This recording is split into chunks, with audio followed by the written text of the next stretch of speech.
Hello little learners, कैसे हैं आप सब लोग। मैग्नेट ब्रेन्स में आपका स्वागत है। मैं हूं आपकी इंग्लिश एजुकेटर और आज की क्लास में हम लोग कवर करने वाले हैं चैप्टर 1 की एक्सरसाइजेस। इसके पहले वाली क्लासेस में हमने चैप्टर 1 का एक्सप्लेनेशन देखा था, उसे पढ़ा था और समझा था। अगर वो वीडियो आपने अब तक नहीं देखी है तो आप आई बटन पे क्लिक करके वो वीडियो देख सकते हैं या डिस्क्रिप्शन बॉक्स में आपको उसका लिंक दिया गया है। एक्सरसाइजेस स्टार्ट करने से पहले एक क्विक रिवीजन करते हैं चैप्टर का। इस चैप्टर में हमें एक बहुत फनी पोयम दी गई है जिसको स्टार्ट करते हैं, कुछ ऐसे वो स्टार्ट होती है कि एक पापा अपने चश्मा ढूंढ रहे होते हैं क्योंकि उनने वो खो दिए होते हैं और उनके पास वो एक ही चश्मे का पेयर था। फिर जब वो हर जगह ढूंढ लेते हैं, उनने चेयर के नीचे ढूंढ लिया, विंडो के आसपास ढूंढ लिया, सब जगह देख लिया, उनको उनका चश्मा नहीं मिलता है। लास्ट के पैराग्राफ में ये एक फनी चीज़ बताई गई है कि उनका बेटा उनको रोकता है कि पापा रुकिए, आपका चश्मा तो आपके सर पर ही लगा हुआ है, आप और सब जगह ढूंढ रहे हैं। तो ये एक बहुत ही फनी पोयम थी और मैं होप करती हूँ कि आपको ये पोयम अच्छे से क्लियर होगी। तो चलिए स्टार्ट करते हैं आज की क्लास के साथ। देखते हैं एक्सरसाइजेस में हमें क्या दिया गया है। आपकी एक्सरसाइज का पहला पार्ट है लेट अस थिंक। स्टूडेंट्स, इसमें आपको क्या करना है, क्वेश्चंस को रीड करना है और उसको सोचकर आंसर करना है। देखते हैं पहला क्वेश्चन क्या पूछा गया है। व्हाट इज पापा सर्चिंग फॉर। अब हमसे इसमें पूछा गया है कि पापा क्या ढूंढ रहे हैं। सर्चिंग का क्या मतलब होता है, ढूंढना। तो हमसे इसमें पूछा गया है कि पापा क्या ढूंढ रहे हैं। देखते हैं आंसर।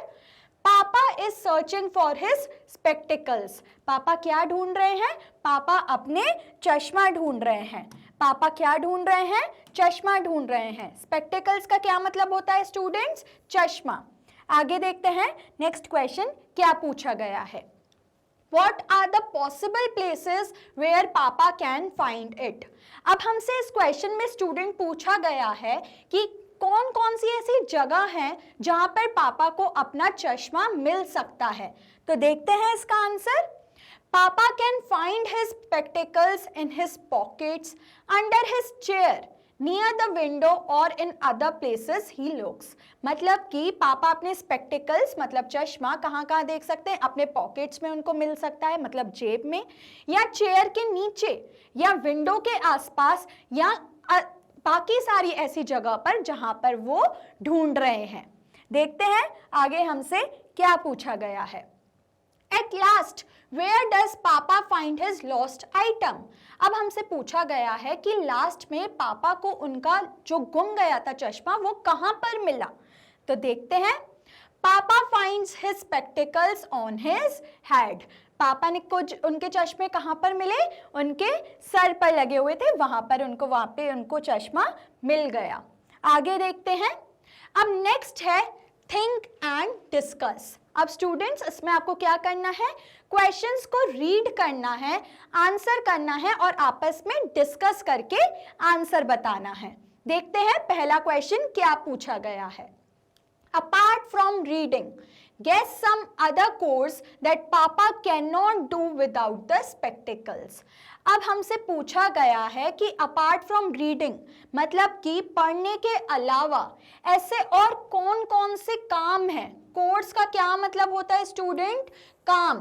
क्या होता है, काम मतलब होता है काम करना।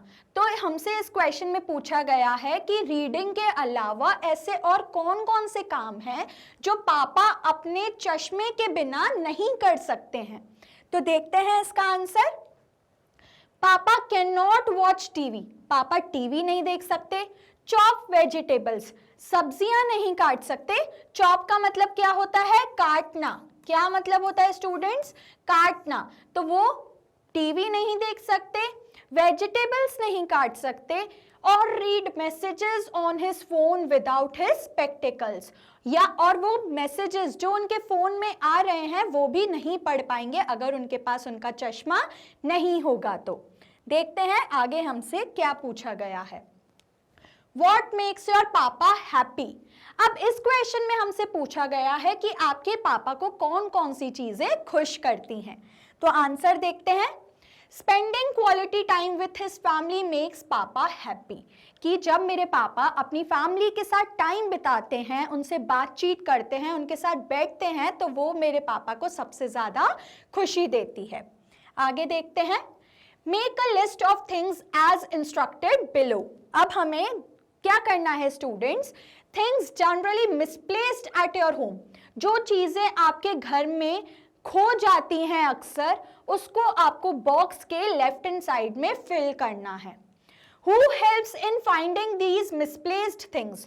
और वो चीज़ें जो खो जाती हैं वो ढूंढने में आपको कौन मदद करता है, वो आपको राइट हैंड साइड के बॉक्स में लिखना है। जैसे कि आपको यहाँ पर एग्जाम्पल के लिए लिखा गया है, बुक्स गुम हो जाती हैं तो मेरी सिस्टर मुझे हेल्प करती है उसको ढूंढने में। कीज, चाबियां गुम हो जाती हैं तो मुझे मेरी मदर हेल्प करती है उसको ढूंढने में। पेंसिल बॉक्स गुम हो जाता है तो मुझे मेरे फादर हेल्प करते हैं उसको ढूंढने में। तो आप ऐसे अपनी चीज़ें भी लिख सकते हैं, जो भी आपके घर में जनरली गुम हो जाती हैं उसको आप लिख सकते हैं, और जो भी आपको मदद करता है उनको ढूंढने में, उनका नाम आप यहाँ पर लिख सकते हैं। आगे देखते हैं क्या पूछा गया है। How would you express your gratitude to them?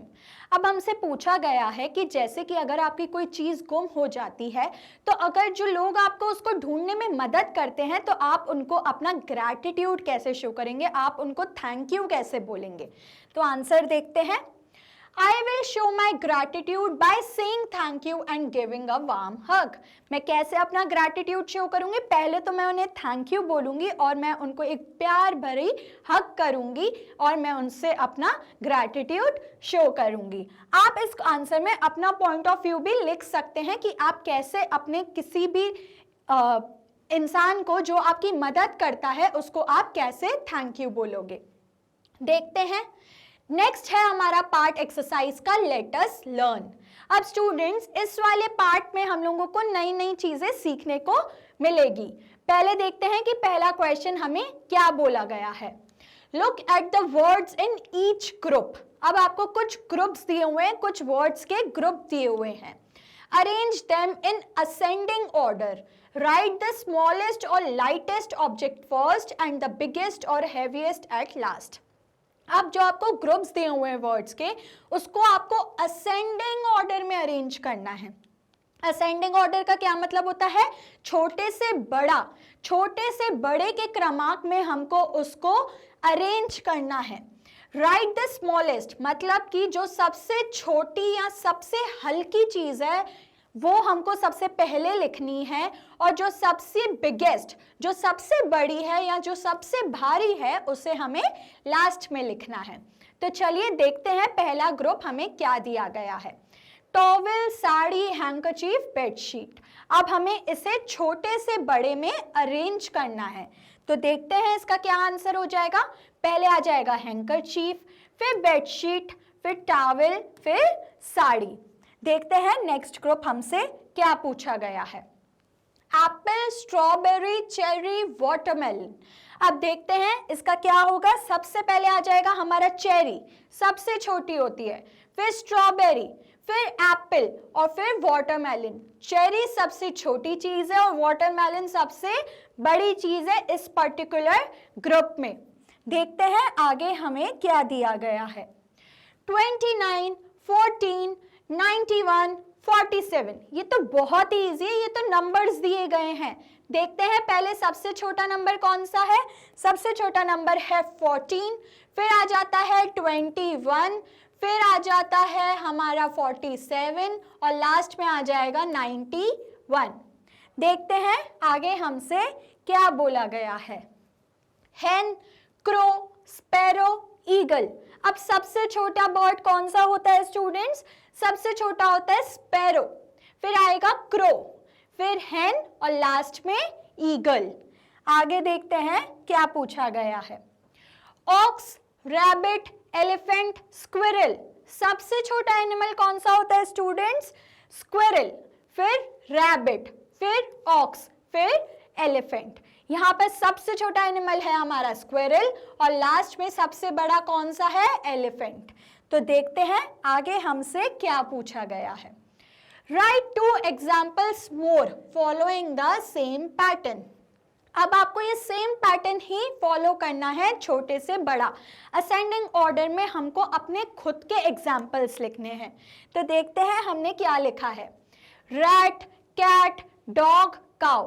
Rat सबसे छोटा होता है और काउ सबसे बड़ी होती है। नेक्स्ट लिखा है एंट, फिश, टॉर्टोइज, एलिफेंट। एंट सबसे छोटा होता है, फिर उससे बड़ा फिश होती है, फिश से बड़ा टॉर्टोइज होता है और टॉर्टोइज से बड़ा एलिफेंट होता है। ऐसे ही आप अपना ग्रुप बना सकते हैं और अपने एग्जाम्पल्स लिख सकते हैं। आगे देखते हैं हमसे क्या पूछा गया है। Note the following phrase, a pair of shoes. अब इसका क्या मतलब होता है, ये फ्रेज दिया गया है हमें एक स्टूडेंट्स। अब हमें इसका क्या मतलब होता है, मतलब कि एक जूतों की जोड़ी। आगे देखते हैं क्या बोला गया है। The word pair is used in all the phrases given below. अब आपको कुछ फ्रेजेस दिए गए हैं जिसमें वर्ड पेयर यूज होता है, तो देखते हैं कौन से फ्रेजेस दिए गए हैं।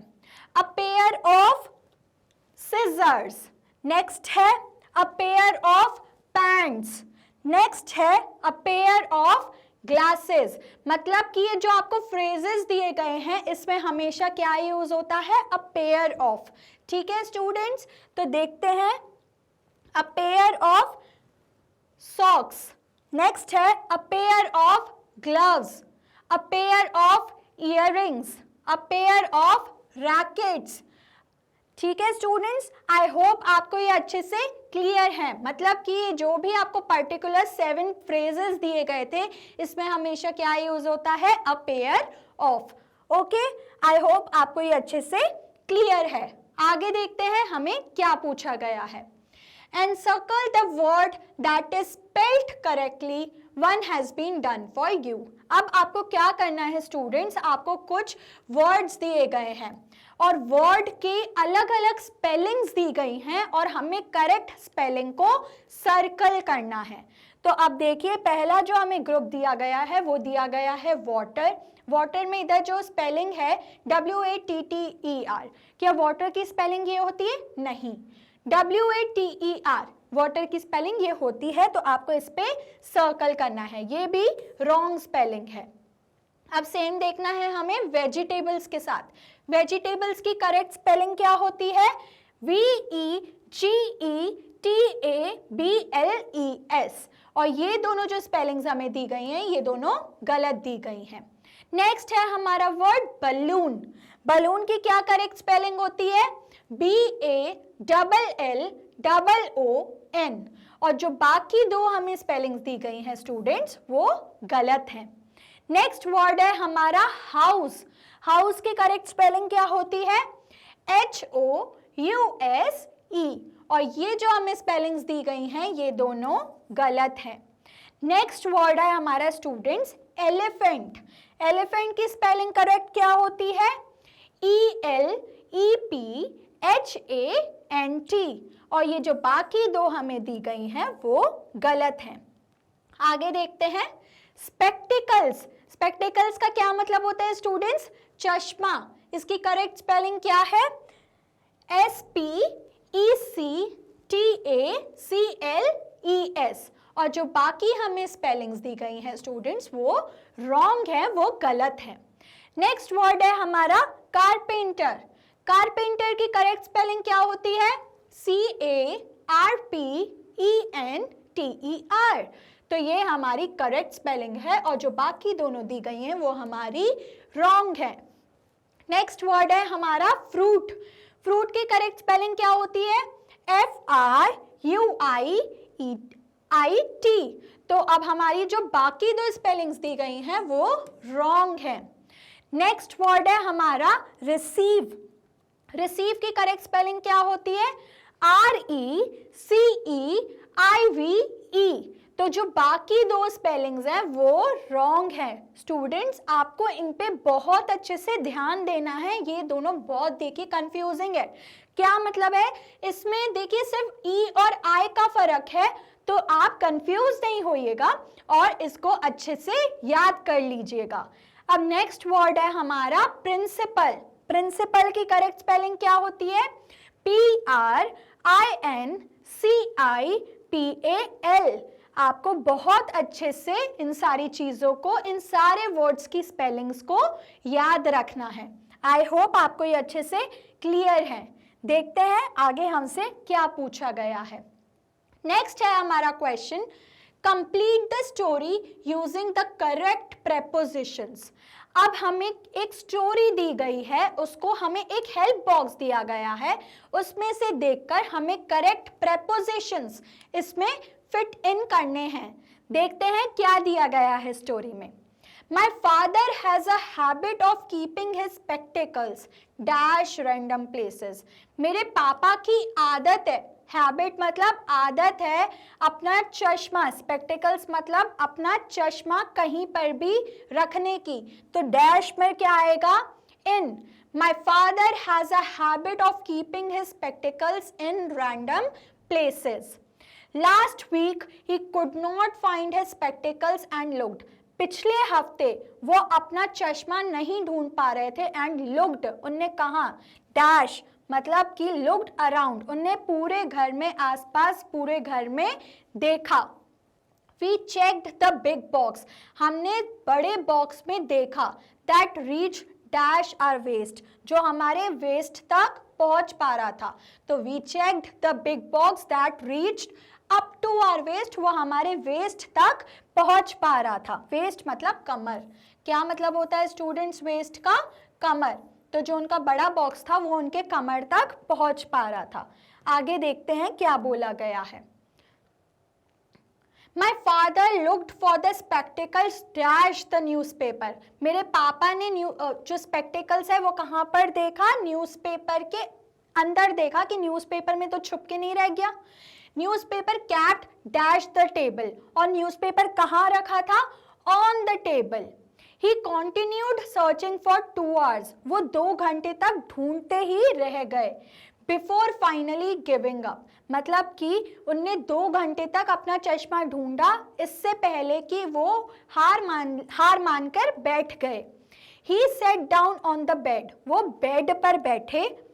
After giving one final look to the room, वो अपने बेड, अपने बिस्तर पर बैठ गए। किसके बाद, उनने एक बार अपने रूम में फाइनली अच्छे से देखा और उसके बाद वो बेड पर बैठ गए। Said with a sigh, looks like it is time to get a new pair, और उनने बेड पर बैठकर क्या बोला कि ऐसा लगता है कि मुझे नया चश्मा खरीदने की अब ज़रूरत पड़ेगी। आगे देखते हैं। इसी के साथ ये वाला पार्ट होता है कंप्लीट, और मैं आपसे होप करती हूँ कि ये आपको अच्छे से क्लियर है। नेक्स्ट क्वेश्चन देखते हैं। Use the clues given below to complete the crossword puzzle.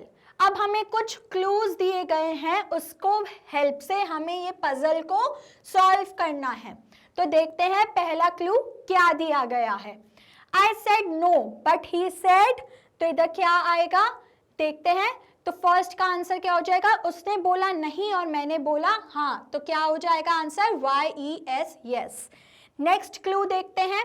Next clue है नॉट फार इट्स डैश, वो दूर नहीं है, वो डैश है, तो क्या आ जाएगा हमारा सेकंड का आंसर, पास, नियर बाय। पास को हम लोग क्या बोलते हैं, नियर बाय, तो क्या आ जाएगा नियर बाय। थर्ड क्लू देखते हैं हमें क्या दिया गया है। समथिंग स्मॉल इज नॉट, अगर कोई चीज छोटी है तो वो क्या नहीं होगी, तो इसका आंसर क्या हो जाएगा, बिग। अगर कोई चीज छोटी है तो क्या नहीं होगी, वो बड़ी नहीं होगी। नेक्स्ट क्लू देखते हैं। फोर्थ क्लू दिया गया है don't be sad be dash, दुखी मत हो, क्या हो, फोर्थ का क्या हो जाएगा, हैप्पी, दुखी मत हो, खुश रहो। फिफ्थ क्लू देखते हैं क्या दिया गया है।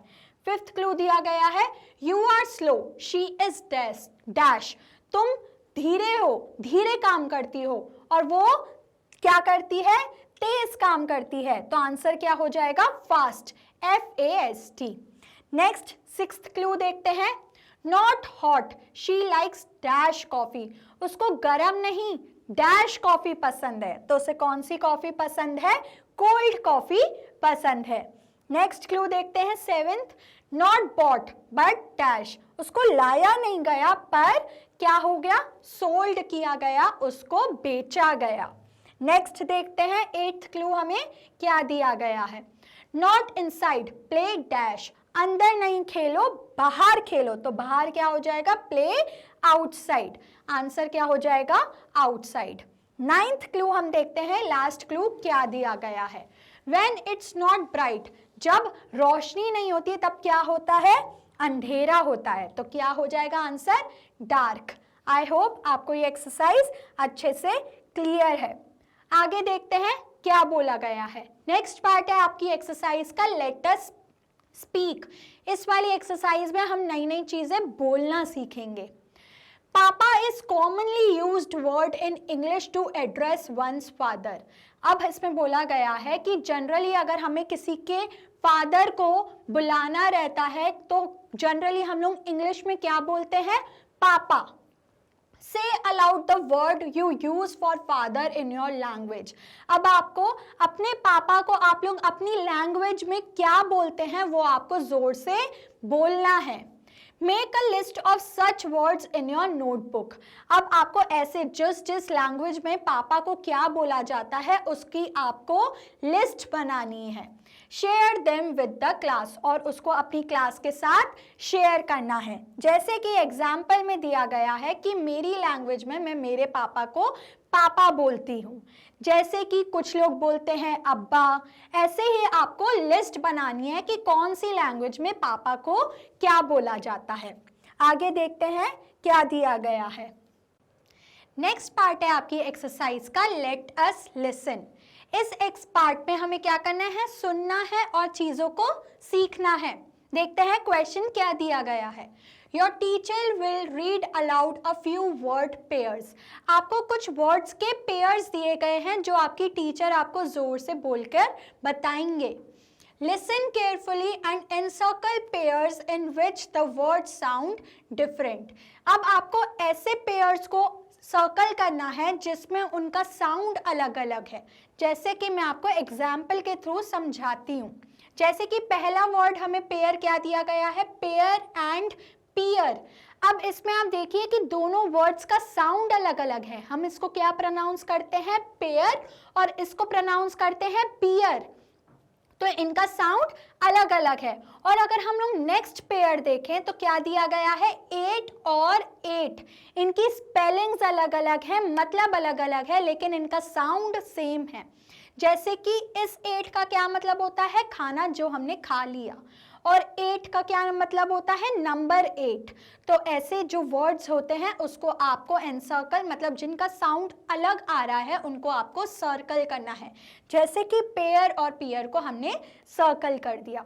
नेक्स्ट वर्ड हमें क्या दिया गया है, बेड और बैड। तो इनका भी हमारा साउंड अलग अलग है। बेड का क्या मतलब होता है, बिस्तर, और बेड का क्या मतलब होता है, गंदा। नेक्स्ट वर्ड हमें दिया गया है नॉट और नॉट। अब इसमें देखिए स्टूडेंट्स, इनकी भी स्पेलिंग्स अलग अलग है, मतलब अलग अलग है, लेकिन साउंड सेम है। इस नॉट का क्या मतलब होता है, गांठ, और इसका मतलब होता है नॉट का नहीं करना। आगे देखते हैं। नेक्स्ट वर्ड है हमारा, नेक्स्ट पेयर क्या दिया गया है, फेयर और फेयर। अब हमारा जो पहला वाला फेयर है इसका क्या मतलब होता है, मेला, और ये वाला जो हमारा फेयर है, FARE फेयर, जब हम किसी को कोई फीस देते हैं, कोई ट्रांजैक्शन करते हैं तो उसका क्या हम कहते हैं, fair, FARE fair. Next word है हमारा हेयर एंड हेयर। हेयर का ये HAIR का हेयर का क्या मतलब होता है, बाल, और HARE का क्या मतलब होता है, खरगोश। नेक्स्ट वर्ड है हमारा फेयर और फियर। इन दोनों का साउंड अलग अलग है, हम इसको अलग अलग प्रोनाउंस करते हैं। फेयर का क्या मतलब होता है हमारा मेला, और फियर का क्या मतलब होता है, डर। नेक्स्ट वर्ड है हमारा, इसको हम सर्कल कर लेंगे क्योंकि हमारा इसमें साउंड अलग अलग है। नेक्स्ट वर्ड है हमारा वेयर एंड वर। दोनों का साउंड अलग अलग है, इसलिए हम इसको भी सर्कल कर लेंगे। नेक्स्ट वर्ड है हमारा सन और सन। दोनों का साउंड सेम है। SUN सन का क्या मतलब होता है, सूरज, और SON सन का क्या मतलब होता है, बेटा। नेक्स्ट वर्ड है हमारा डियर एंड डियर। डियर का क्या मतलब होता है, जो एनिमल डियर होता है वो, और डियर का मतलब क्या होता है, DAR, DEAR का क्या मतलब होता है, जब हम किसी को प्यार से एड्रेस करते हैं तो हम क्या बोलते हैं, डियर। नेक्स्ट वर्ड है हमारा कोल्ड और कुड, दोनों का साउंड अलग अलग है। कोल्ड का क्या मतलब होता है, ठंड, और कुड मतलब कि हम ऐसा हो सकता है, कर सकते हैं। नेक्स्ट वर्ड है हमारा हील और हील, दोनों का साउंड सेम है, स्पेलिंग्स और मतलब अलग अलग है। हील, HEAL का मतलब क्या होता है कि जब हम ठीक हो रहे होते हैं, किसी चीज से उभर रहे होते हैं तो हम उसको क्या बोलते हैं, हील। और HEEL का क्या मतलब होता है, जो आपकी सैंडल्स में हील होती है उसको हम लोग HEEL हील बोलते हैं। नेक्स्ट वर्ड है हमारा नॉट और नोट, दोनों का साउंड अलग अलग है। नॉट मतलब काट, और नोट का क्या मतलब होता है, जब हम किसी को नोट लिख रहे होते हैं। नेक्स्ट वर्ड है हमारा डेयर और डियर, डेयर का क्या मतलब होता है कि जब हम किसी को चुनौती दे रहे होते हैं, कुछ डेयर दे रहे होते हैं। और डियर का क्या मतलब होता है, जब हम किसी को प्यार से एड्रेस कर रहे होते हैं, और दोनों का साउंड अलग अलग है। नेक्स्ट वर्ड है हमारा वुड और वुड, दोनों का साउंड सेम है। वुड मतलब लकड़ी, और वुड का क्या मतलब होता है, हो सकता है। नेक्स्ट वर्ड है हमारा फिल और फील, दोनों का साउंड अलग अलग है, इसलिए हमने इसको सर्कल कर लिया। आई होप स्टूडेंट्स ये आपको अच्छे से क्लियर है। आगे बढ़ते हैं। नेक्स्ट है हमारा पार्ट लेट अस राइट, इसमें हम लोग चीज़ों को लिखेंगे और सीखेंगे। नेक्स्ट हम देखते हैं कि हमें क्वेश्चन में क्या पूछा गया है। राइट द पोएम पापा spectacles in the form of a story in your notebook. अब ये जो आपकी पोएम है पापा स्पेक्टिकल्स, उसको आपको एक कहानी के रूप में लिखना है अपनी नोटबुक में। Share your story with the class, और आपको अपनी क्लास में ये स्टोरी पढ़कर सुनानी है। You may start like this, आप कुछ इस तरीके से स्टार्ट कर सकते हैं। Today my father is unhappy, आज मेरे पापा दुखी हैं। देखते हैं हम इसको आगे कैसे कंटिन्यू कर सकते हैं। Today my father is unhappy because he lost his spectacles, आज मेरे पापा दुखी हैं क्योंकि उनने अपना चश्मा खो दिया। He looked everywhere in the house, उनने अपने घर में सब जगह पर ढूंढा। He checked his pockets, उनने अपनी पॉकेट्स में ढूंढा। Under his chair, चेयर के नीचे ढूंढा। And near the window, और विंडो के आसपास ढूंढा।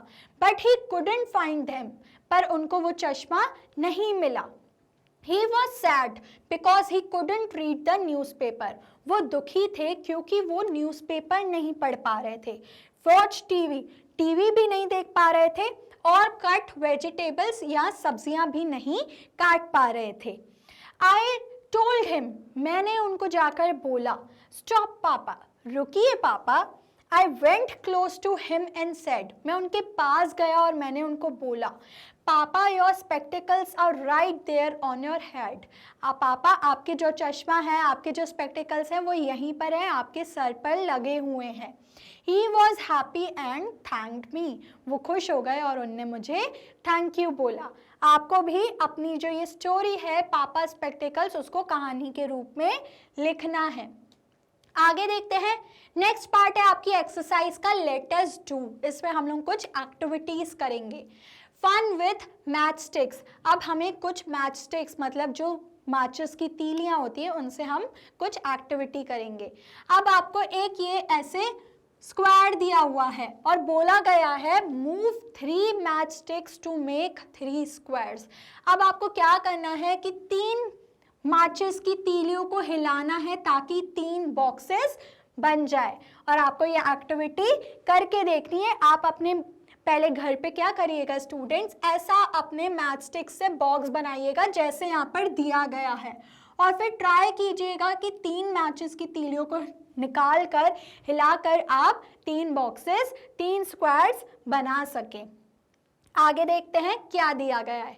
नेक्स्ट एक्टिविटी हमें दी गई है लुक एट द फ्लेम। अब आपको ये फ्लेम दी गई है। Touch the red star with the tip of your nose. अब ये जो आपको स्टार दिया गया है इसको आपको अपने नोज से टच करना है, और आगे क्या बोला है and look at the candle and it starts burning. और अगर आप जब उसको आप अपनी नोज को यहाँ पर रख कर देखेंगे तो आप देख पाएंगे कि ये जो फ्लेम है वो यहाँ पर आ गई और कैंडल जल रही है। तो ये एक बहुत प्यारी सी फन एक्टिविटी है जो आपको कर देखनी है। आगे देखते हैं। नेक्स्ट एक्टिविटी है look carefully. Can you find D? अब आपको ये बॉक्स दिया गया है जिसमें बहुत सारे ऐसे बी बी बी दिए गए हैं और आपको इसमें से डी लेटर को ढूंढना है। तो ढूंढिए स्टूडेंट्स, कहाँ पर दिया गया है लेटर डी? ये रहा। आपको ये करना है, एक्टिविटी करके देखनी है। आगे देखते हैं क्या पूछा गया है। नेक्स्ट है आपके फन के लिए, आपकी मस्ती के लिए एक रिडल दी गई है, एक पहेली पूछी गई है। आई गो टू द मार्केट, मैं मार्केट जाती हूँ। आई लविंगली ब्रिंग यू होम, मैं अब तुमको प्यार से घर ले आती हूँ। I sit in front of you, मैं तुम्हारे सामने बैठती हूँ। And I cry cry cry, और मैं रोती जाती हूँ रोती जाती हूँ रोती जाती हूँ। वो क्या चीज़ है आपको वो बतानी है। तो बताइए स्टूडेंट्स, इसका आंसर क्या हो सकता है? इसका आंसर है अनियन। जब हम लोग अनियन के सामने बैठते हैं, उसको काटते हैं तो हम आंसू बहाते हैं, हमारे आंसू बहुत बहते हैं। तो यही हमें इसमें बोला गया है। आई होप आपको ये अच्छे से क्लियर है। इसी के साथ स्टूडेंट्स आपकी एक्सरसाइजेस चैप्टर 1 की होती हैं कंप्लीट, और मैं होप करती हूँ कि आपको ये अच्छे से क्लियर है। नेक्स्ट क्लास में हम लोग चैप्टर 2 के साथ स्टार्ट करेंगे जिसमें हम उसको पढ़ेंगे और समझेंगे।